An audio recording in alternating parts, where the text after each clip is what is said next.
Welcome, everybody, to Dead Talk Live. I'm your host, Viz. I want to welcome all of our viewers. Thank you for tuning in. Hope you could spend the next hour with us. If you're joining us for the first time and want some more information about our show, please visit us on the web at deadtalklive.com. I want to give a big thank you and hello to all of our moderators that are moderating all of our 5 platforms, which include YouTube, Instagram, Facebook, Twitch, and Twitter, simultaneously streaming Monday through Friday every evening on those days. Want to welcome Colette, Sej, Viviana joining us on Facebook. Lisa is joining us on Facebook as well. We've got CC Weezy, Khaleesi with us on YouTube. On Instagram, we have, of course, Marie. Almost forgot Marie's name. Marie is moderating. Our producer Marko is joining us tonight on Instagram. Lester, welcome to Lester. Ari, welcome to all you guys. I hope everyone had a great weekend. If you guys saw the show last Friday, you saw that I was starting to feel the effects of my second COVID shot, but much better. It lasted a good 48 hours. It was not until Sunday morning when I was feeling back to my old self again. Glad to be back with all of you here tonight. Hope everyone is doing well. We're going to be reviewing yesterday's episode of Fear the Walking Dead. Another great episode. We only have like 3 episodes to go. And then season 6 is officially over of Fear the Walking Dead. Man, even with a good 4 month break between the A part and the B part, this season has flown by because it's just been so damn good.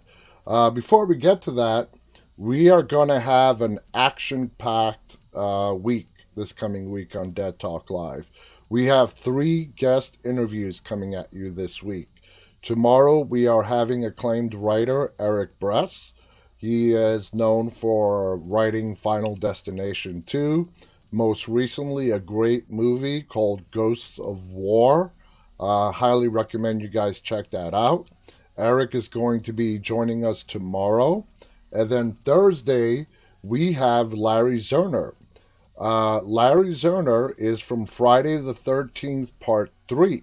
Shelley, the man responsible for giving Jason Voorhees his iconic hockey mask. If you guys remember, going all the way back to Friday the 13th, Part 3, Shelley is the one who brought the hockey mask with him. He was a prankster, playing jokes on everybody there. He had the hockey mask with him, and of course, when Jason took him out, he took his hockey mask and has yet to take it off. Yeah, he's wearing that hockey mask. It did a little bit of a makeover when he went to space. It got definitely a new space age feel to it. But yeah, the man who is responsible for giving Jason Voorhees this hockey mask is going to be joining us this Thursday. And on Friday, Xander Berkeley, who was scheduled to be on our show like 2 weeks ago and had to reschedule, he will be joining us this Friday. So we are very excited for all 3 of our guests. Friday, tomorrow, and Thursday. Looking forward to talking to all of them. It should be a fascinating week. Hope you guys can join us for all 3 of those interviews. I know I'm pretty jazzed about them. So let's see. Tina has joined us on Facebook, as has Megan. Welcome to you guys. Lindsay Sparks, all the way from Canada, is joining us on Facebook as well.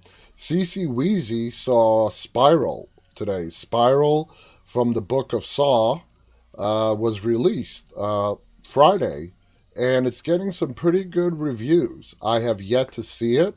It's only available in theaters at the moment, but the way things have been working out as theaters slowly start to reopen again, it looks like the new model is going to be either they're going to be simultaneously released to both theaters and video on demand streaming services, or B, go to theaters for, a couple of weeks, depending on how successful it is.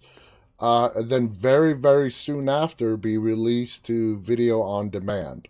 So with Spiral, I think I'm just going to wait because I have a feeling it's not been officially announced, but I think it's going to be coming out on video on demand pretty soon. So I'm just going to wait. I'm very excited to see Spiral. It's gotten great reviews from critics and fans alike. So I'm really looking forward to that one. The movie that I'm really, really looking forward to is coming out June 4th.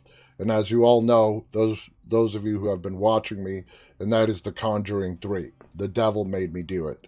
That is simultaneously being released to theaters and HBO Max. That's what Warner Brothers is doing with all their movies, at least for this year. Things might change for 2022, but for the rest of this year, Warner Brothers is releasing films simultaneously to movie theaters and for 30 days only on HBO Max. And then at which point, I believe they're going to hit soon after all the, transactional video on demand services. Basically, you're either going to have to buy it or rent it if you missed the 30-day window if you have HBO Max. So a lot of good stuff coming out. A lot of good stuff. I want to welcome Ulev, giving us a lot of smiley love faces on Instagram. Hello to Jackie. Hope you're doing well, Jackie. Nicole says, "You are so sexy." Thank you, Nicole. That makes me feel better. Want to welcome DG, who's with us on YouTube. Welcome to all you guys. We have a nice crowded house tonight. So let's talk about Fear the Walking Dead. As I said, we got another great episode. We were introduced to another new character yesterday. And I got to be honest with you, when June entered that RV and she was looking on that pinup board for somebody who's been tracking Teddy for a very, very long time. And, we find out that it's John Dory Sr. who gets the drop on her. When he first appeared on the screen and he was in the shadows, I could swear it took me until he stepped out of the shadows. I thought that was Jeffrey DeMunn. And Jeffrey DeMunn is who played Dale on The Walking Dead for the first 2 seasons. I'm like, what? They brought Jeff DeMunn to Fear the Walking Dead? I'm like, I could swear that was him. And it wasn't. It was another great actor, Keith Carradine, who I've known for a long time now. I don't know how many people out there have watched the show Madam Secretary. He played the president on Madam Secretary with Tia Leone as the star. He was President Conrad on Madam Secretary. So when he stepped out, I'm like, oh, okay, that makes a lot more sense. I'm like, first of all, Jeffrey DeMunn would not be coming back to the Walking Dead universe. He left because he wanted to leave with the whole Frank Darabont situation. So that's why they wrote him off the show in season 2. But I swear, when he popped up in those shadows, I'm like, it can't be. But he looked so much like Dale. And it wasn't until he popped out, and I'm like, all right, that makes a whole bunch of sense right there. Megan writes, right? Khaleesi writes, he played Penny's dad. Ah, okay. Colette writes, the old English saying, shit, hot, fit, bald. Thank you. I love that saying, Colette. Thank you, guys. So anyway, that episode that we got yesterday was great. And I'm still finding it hard to believe that these guys are not piecing together now, especially that John Dory's on board. I hope they can put 2 and 2 together. Morgan sharing his information about the key, John Dory, who has been tracking this psychopath for a very long time. He is the reason why he abandoned his family, John Dory Jr., I guess, and wife, because, like he explained in the episode yesterday, he did the wrong thing for the right reason. And even though he knew it was for the right reason, it personally destroyed him. It really destroyed him. And putting Teddy away, knowing that he was a bad person, he could never let it go. It took over his whole life. And there's a big moral to that story, which we're really not going to get into. But I love Keith Carradine. He's a great actor, and I think he's going to be in this show for the long haul. Uh, like I said, he's an amazing actor, and you just don't bring him in for an episode or two and then kill him off. Just like Peter Jacobson, who plays Rabbi Jacob, who his story is starting to come more into focus now. Because if you guys remember, Rabbi Jacob is who John Dory told the whole story about his dad and how his dad became obsessed. His dad planted evidence against this person. He got him put away for life. And then we also see John Dory Sr.'s obsession with him, with him abandoning his family, his son, his wife. As a father and a husband, I just can't even imagine what would need to take place in order for somebody to do that. But I also do believe there are extremes out there, and it is possible. And that's what John Dory Sr. experienced. In that moment yesterday, when him and Hill got into that scuffle at the shack by the lake, and he let Hill get the drop on him because Senior got a look and saw his son's grave. And that look on his face, that just split second of him seeing the gravesite, Hill getting the drop on him and ultimately shooting him before Hill was taken out, that was a very powerful moment right there. And then when June finally built up enough courage with John Dory's dad right there, as well as Dwight and Sherry, and she read that letter out loud that John wrote her, that letter was supposed to be a suicide letter, I believe. That was him saying goodbye to her, for when they eventually found his body. So that was his suicide letter. It ultimately was read as after his death, but not by suicide. As we all know, Dakota is the one that shot him.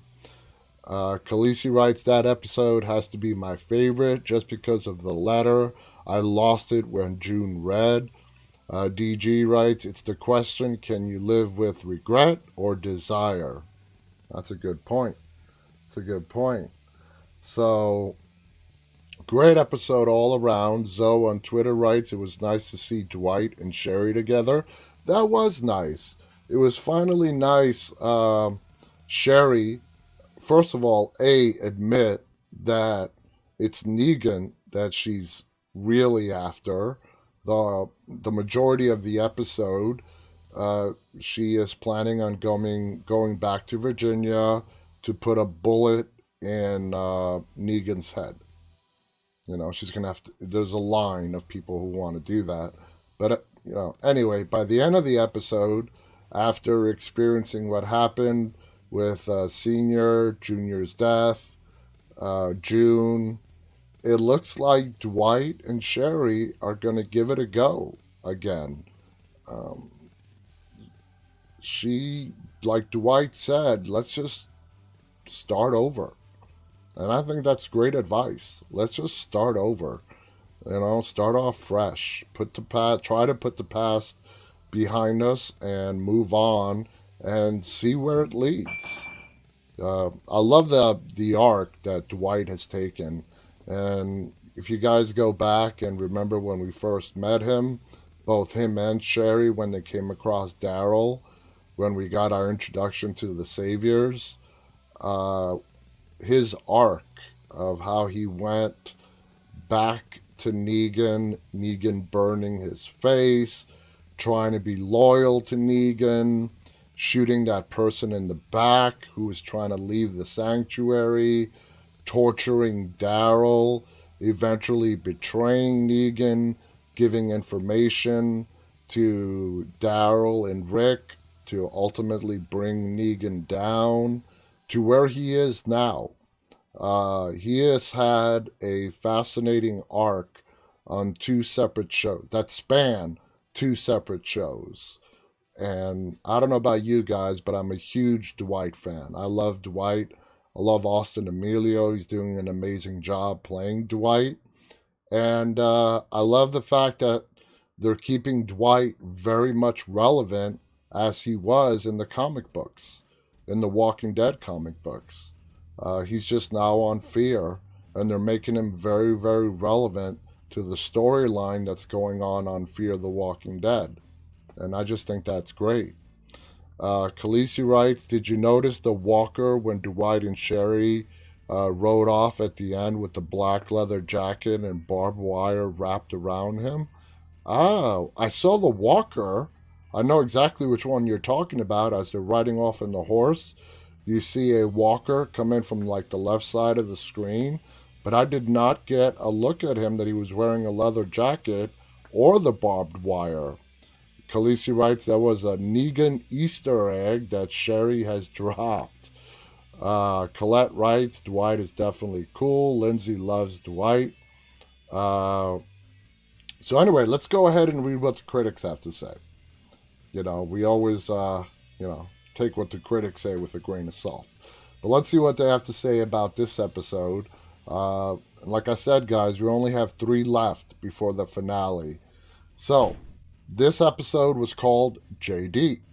Pretty simple. Fear the Walking Dead introduces a surprising new character tied to John Dory. And I never would have guessed if you would have told me that we would actually get a chance to meet John Dory's father. I would have said, no, the dude is probably dead. If he didn't die of old age before the apocalypse hit, then the apocalypse definitely took him out. It seems that the only thing that's keeping him going right now is Teddy. Because as he mentioned in the episode, when the world went to shit, he went to the prison to find out, to make sure Teddy was dead. And instead, he goes to the prison, he finds his jail cell unlocked, and his purpose in life from that point on was to track him down. And he has been tracking, with his famous slogan, which is the end is the beginning. So I wonder if Teddy knows that good old John Dory Sr. is looking for him. When those two meet up, eventually, and they will meet up, that is going to be a fascinating scene. That I am very much looking forward to. So anyway, let's continue on. I don't know about any of you, but I avoid all spoilers so I can go into every episode of Fear the Walking Dead, or any show for that matter, with a fresh and open mind. This allows more room for genuine, unfiltered reactions to plot twists and character deaths, like when Fear killed off John Dory earlier this season in the episode called The Door. This heartbreaking episode was all the more tragic because John died feeling like he didn't make enough of a difference. We know just the opposite to be true, of course. Not only did John's life positively impact his friends and those he left behind, and while no one can ably fill the Garrett Dillahunt-shaped void left by John's passing, the episode JD steps up in a big way to make amends for our loss. I'm talking about, of course, Keith Carradine, who this week steps into the role of a person who's loomed large not only in John's life, but in Fear's sixth season as well. Just as John Glover seemed born to play doomsday cult leader Teddy Maddox, Carradine is likewise an ingenious casting choice for breathing life into the elder John Dory. It's also a perfect opportunity for Fear to examine the theme of redemption. This is not new ground for the show, of course, but viewed through the lens of a character that has hovered over so much of this season, and this page keeps jumping around. It's also the perfect opportunity for Fear to... Okay, this is not new ground for the show, of course, but viewed through the lens of a character that has hovered over so much of this season like a specter. The show itself has a chance to redeem itself for killing John to advance the plot. And if that means introducing his old curmudgeon of a father, so be it. But John Dory Sr. isn't the only one with something to prove in JD. Indeed, we quickly learn that June has been punishing herself with a series of what-ifs that can never bring her husband back from the grave. The biggest what-if is the one that the most of us have probably been asking ourselves since the episode called Bury Her Next to Jasper's Leg. If you recall, in this episode in which June decides to work at Lawton's new hospital rather than leave with John as she originally promised, already tortured by his own mistakes, John must grapple with this new heartbreak as he departs alone for his cabin. So yes, Morgan has more than just a few reasons for being upset with June. To his mind, had she been at the settlement instead of Lawton, Grace's baby, and this article keeps jumping around because of these ads, Grace's baby might have survived. Honestly, I'm glad Fear has finally addressed June's choice to stay at Lawton. That Morgan would give voice to such bitter disappointment is more than a tactic acknowledgement to this narrative choice fell quite flat at the time.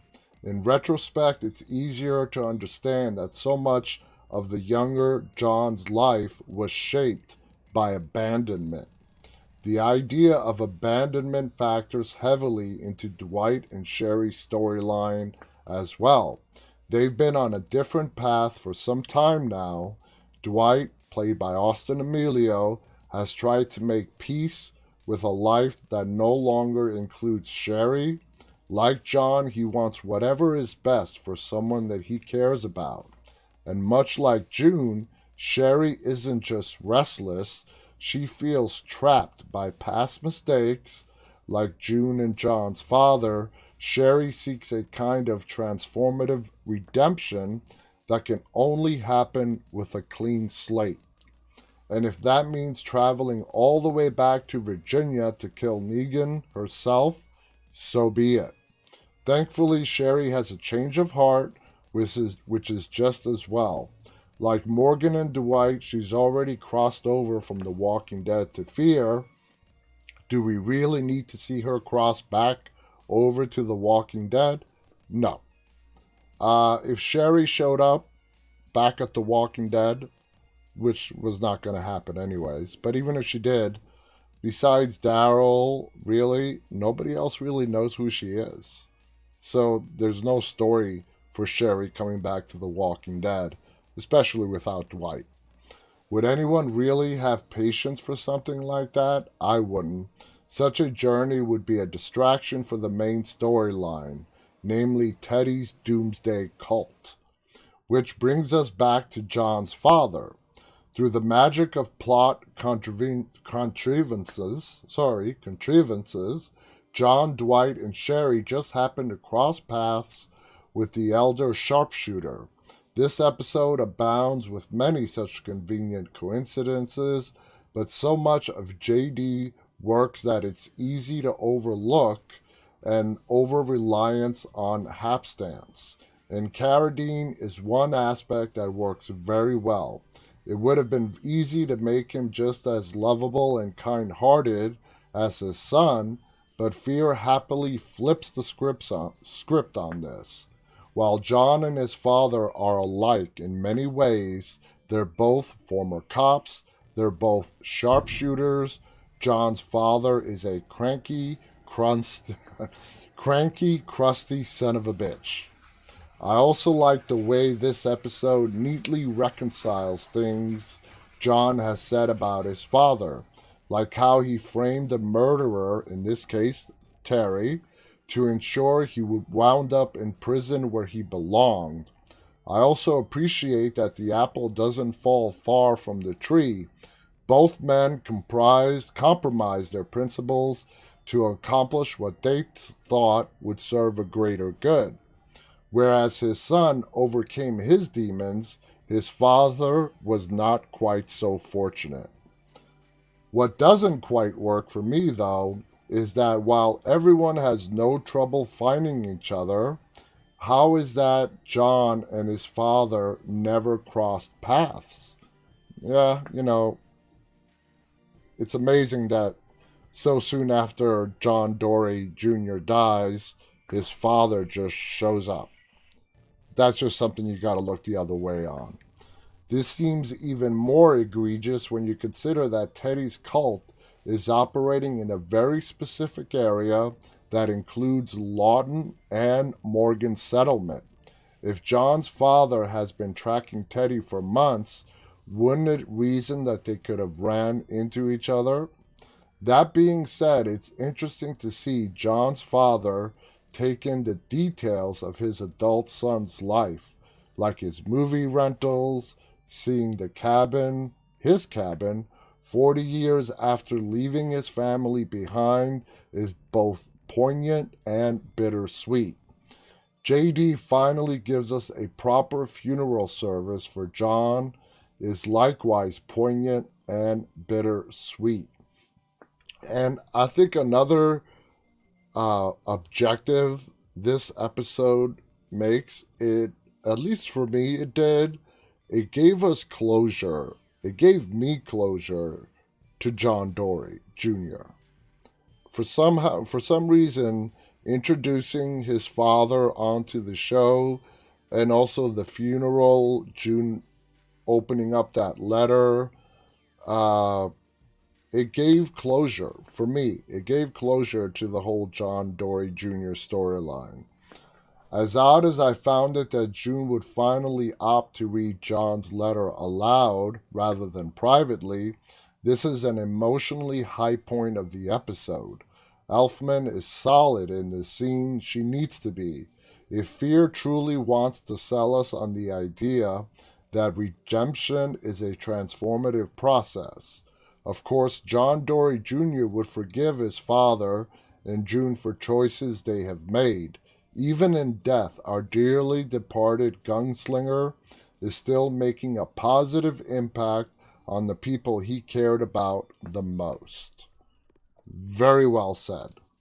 Good article, to the point, and I think sums it up nicely, both in the aspects of his father, June, Dwight, Sherry, and I found out that Michael Satrazemis directed the finale that's coming up in 3 episodes. I think these next 3 episodes are just going to be crazy. Yesterday's episode ended when June brought John Dory Sr. back to the settlement. Morgan got to meet him. He found out, Teddy's name, all that. He's been hunting him for a very long time. And Morgan says, well, let's get to work. Now that they're going to have the whole picture, Morgan and the entire settlement is really going to know what they're up against with the information that, Dory Sr. is going to give them. The threat that they knew was there, they just didn't know how big of a threat it was. Once they find out the information that John's dad has, it's going to put everything into a different gear. That is when you're going to see Strand, Lawton, Morgan Settlement, Sherry's masked people, everybody coming together because they're going to realize that this guy has been preaching about ending civilization way before the zombie apocalypse ever came to pass. They know they've got a madman on their hands. Morgan knows that he has the key.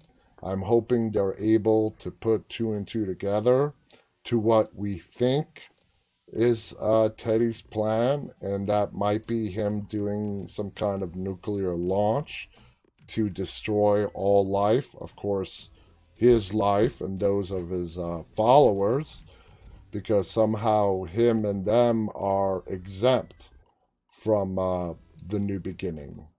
Teddy sees himself as the new beginning, as any madman would. And I love the line from yesterday's episode. I believe as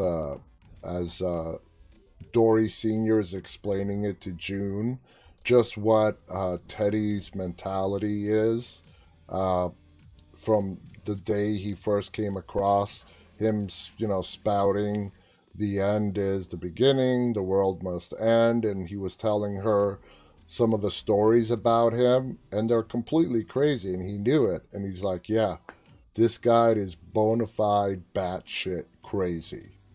That is who I'm chasing. That is who you guys are trying to find out where he is. Yeah, he is just batshit crazy.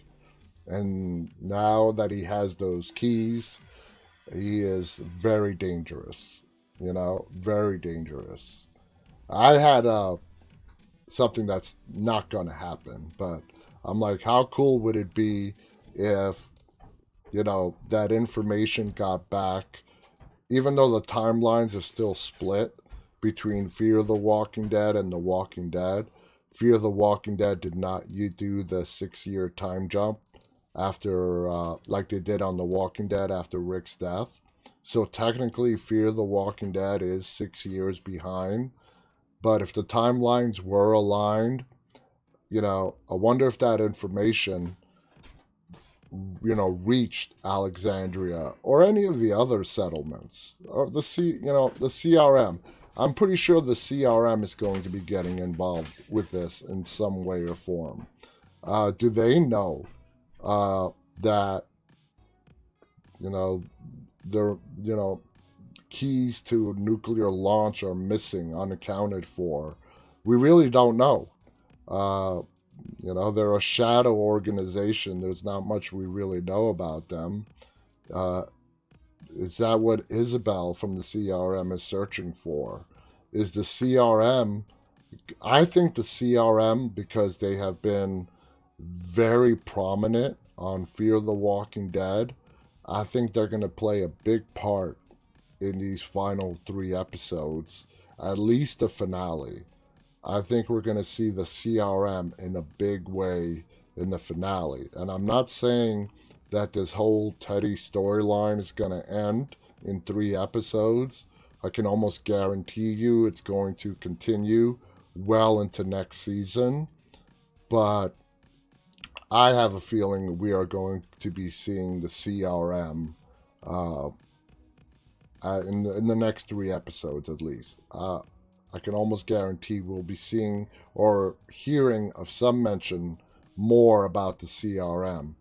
Al has gone. Al is off looking for Isabel.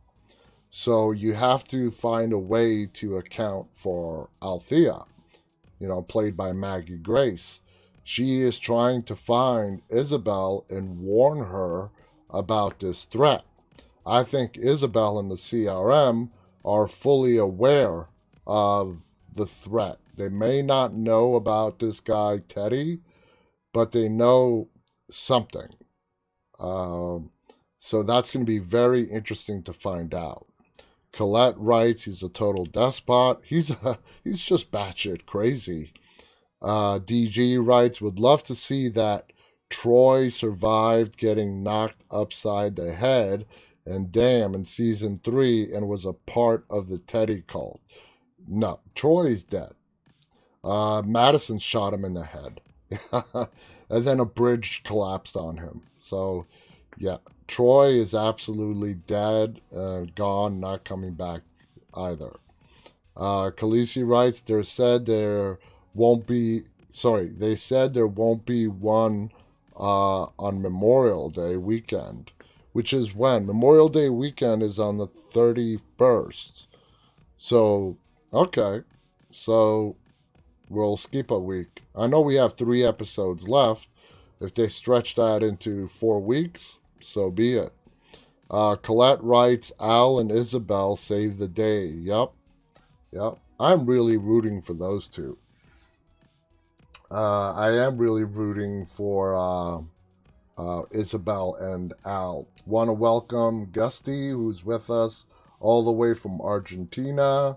Welcome to Bruno, who's just joined us on Instagram. Welcome to all you guys. Thank you for joining us on Instagram. So, let's see. Looking at the time, let's see what some other articles had to say here about this last episode. If I can find my damn mouse. Here we go. Fear the Walking Dead introduces us to another long-lost family member. Recap. Dealing with in-laws can be tough at the best of times, but June has the misfortune of meeting hers, or one of them, at least at what might be the worst of times, for her or anyone.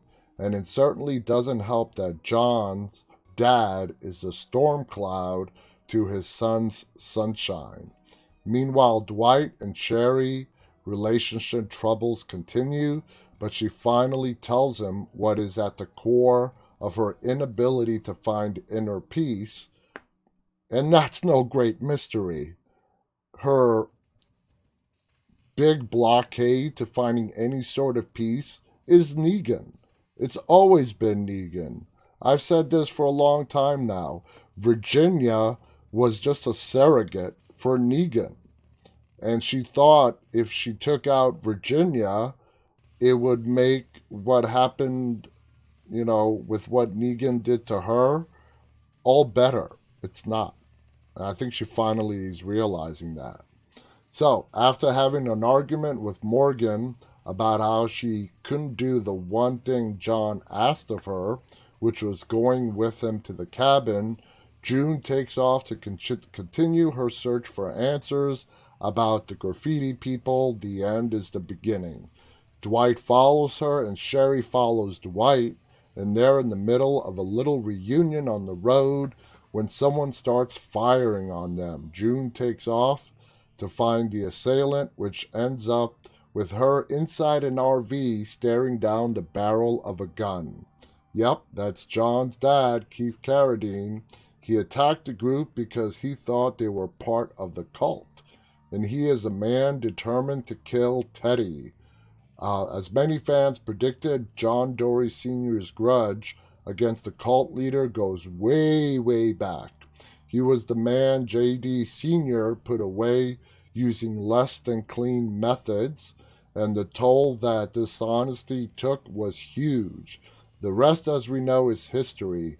Consumed by self-hatred, John's dad left his entire family. Closest thing to family, June and J.D. quickly realize who they are to each other as he takes note of the gun she nearly uses on him with J.D. inscribed on the handle, and officially introduces himself as John Dorie. A tenuous peace is formed as they travel to an orchard in search of answers, but then to the department store where June could see a wound J.D. received. It almost seemed like they would be friends. J.D. stops calling June sweetheart, which she hated. He tells her stories of his son's early years, about John's taste in movies, his love for all things butterscotch, and so on. But then J.D. locks June in the back room under the guise of keeping her safe because she's now the closest thing to family that he has left. From there, he heads to his son's cabin. He finds a man living there who stole John's other gun. They fight. That other man, of course, is Virginia's top lieutenant, Hill, the only one of Virginia's people that stayed loyal well after Virginia's settlement and her whole gathering fell apart. JD gets the upper hand, but then he sees his son's grave and freezes. The man shoots him and he topples, placing his hand on the cross with his son's name on it. But there's been enough death in the past few episodes, so the Walking Dead Grim Reaper spares JD. Dwight and Sherry manage to find June and free her, and they all wind up at John's cabin in just enough time to save JD's life. They hold a makeshift memorial for the kind-hearted gunslinger, at which June finally reads his letter she's been keeping in her jacket pocket. And wouldn't you know, John Dorie makes explicit not only how deeply he loves June, but that he understood why his father left and that he forgave him for it. It's tempting to find this all a little too convenient, but Jenna Elfman's acting is simply stellar. I'll back that up, it was. It's hard not to get misty-eyed when she reads aloud that John will love June forever. The B story this episode revolves around Dwight and Sherry as they search for June, but really Sherry just wants to leave to go kill Negan, and what a combo she and Maggie would make. Can you imagine that? Again, going back to Sherry, going back to The Walking Dead. It's not going to happen, but just imagine. She shows up at Alexandria, looking for Negan, and Negan sees her. Can you imagine if Negan saw Sherry? He would shit himself. He would. Because he's not the kind of person now that would take her down. At least I don't think he is. Even if it is to save his own skin. I think the Negan that we have now is at the point where he would not do that. And if she wanted to kill him for what he did to her, I think he would allow that to happen. But anyway, imagine Sherry walking into Alexandria, meeting up with Maggie, and those two coming after Negan. Man, that would be something. That would be something to watch. Khaleesi writes, when he said he was John Dorie, I was afraid she'd shoot him. The question the episode wants us to grapple with is whether or not she will leave Dwight to get her revenge, except unfortunately, we already kind of know she won't. Fear is several years behind the main show, like I mentioned, and Sherry never showed up again, so she was either going to die en route to Alexandria or stay put. After John's funeral, she chooses the latter, and she and her husband decide to start over together. As the episode ends, June and crew plus JD head back to Morgan's settlement. Morgan is, of course, interested in anything and everything JD can tell him about Teddy and his followers, and he asks June to help Grace, who isn't doing well after the events of the last episode, of course, where she lost her baby. He was stillborn. They all part ways, and with JD on their side, it seems possible that the end of the end is the beginning is the beginning. Now, the author of this article also made some other observations. I wanted to love this episode, but I wish Keith Carradine had played someone other than John's father. It feels too convenient that June would run into John Dorie Sr. right after his son's death. That seems to be a common point. It's just one of those things where you really have to look the other way on, as you do with any TV show or movie. They're right, though. It is very convenient that he shows up soon after his son dies, but all the years of them living in the same vicinity, they never came across each other. That said, performances in this episode were great again. Jenna Elfman, especially. John's death was heartbreaking, but June reading his note was so emotional. Every ounce of the character's grief and pain was apparent, and it was difficult to make it through that scene without shedding a tear. Plus, Aisha Tyler's directing was excellent. Part of me was hoping Sherry or Sherry and Dwight would return to the main show to team up with Maggie in season 11. I know the timeline doesn't work out, but I would have been willing to forgive that. Would you? Really? I seriously doubt that, especially since your first observation raises the fact that John Sr. arrives conveniently after his son's death. So I kind of find it hard that you would look the other way on them not addressing that the shows are on completely different timelines again. Another observation he made: congrats to everyone who predicted Teddy was the guy John's dad put away. I'm interested to see where that whole storyline goes. Does JD kill Teddy? Does Teddy kill JD? It'd be cruel to introduce John's dad and then take him out right away. I don't think Keith Carradine is going anywhere, at least for a while. But I wouldn't put it past this show, the author writes. The author gives this show a rating of 3.5 out of 5. A solid episode bogged down by some semi-implausible developments, like how did Dwight and Sherry find June so quickly. That said, it seems like Fear the Walking Dead is setting up big things to happen in these last 3 installments. So, there you guys have it. Zoe on Twitter writes, it was convenient but unexpected. I'm glad he's on the show. I totally agree with you, Zoe. I'm absolutely glad for 2 reasons. I'm a big Keith Carradine fan. I've loved him in everything he's been in. And I like the fact that they're making John's dad's character to not be a mirror image of his son. He is sort of a cranky old man who has been living with a lot of regret for the majority of his life.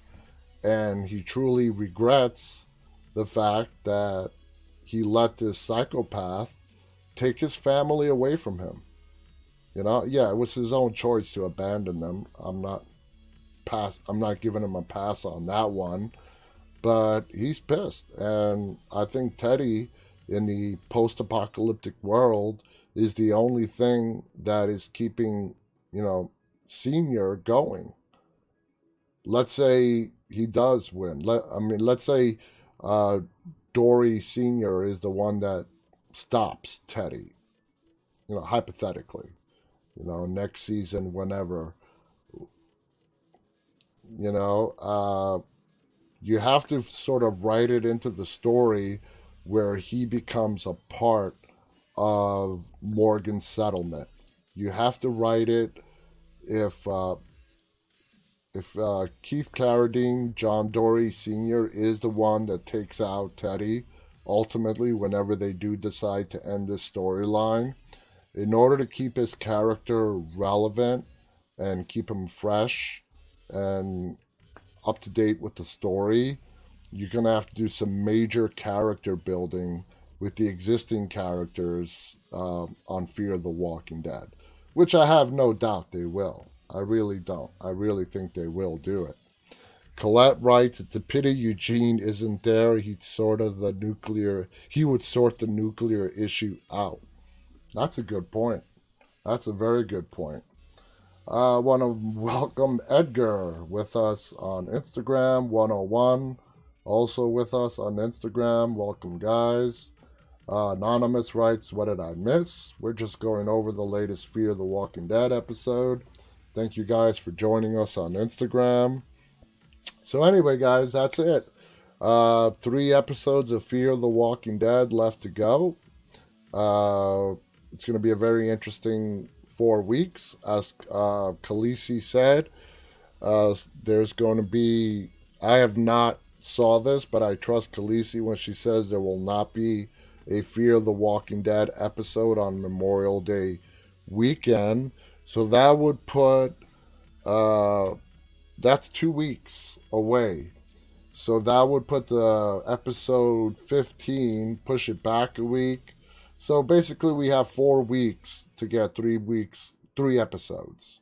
So that's what's going to be happening after that. And don't forget, at the end of August, August 22nd, is when season 11, the final season of The Walking Dead, is going to premiere. So that's our Walking Dead wrap up for tonight.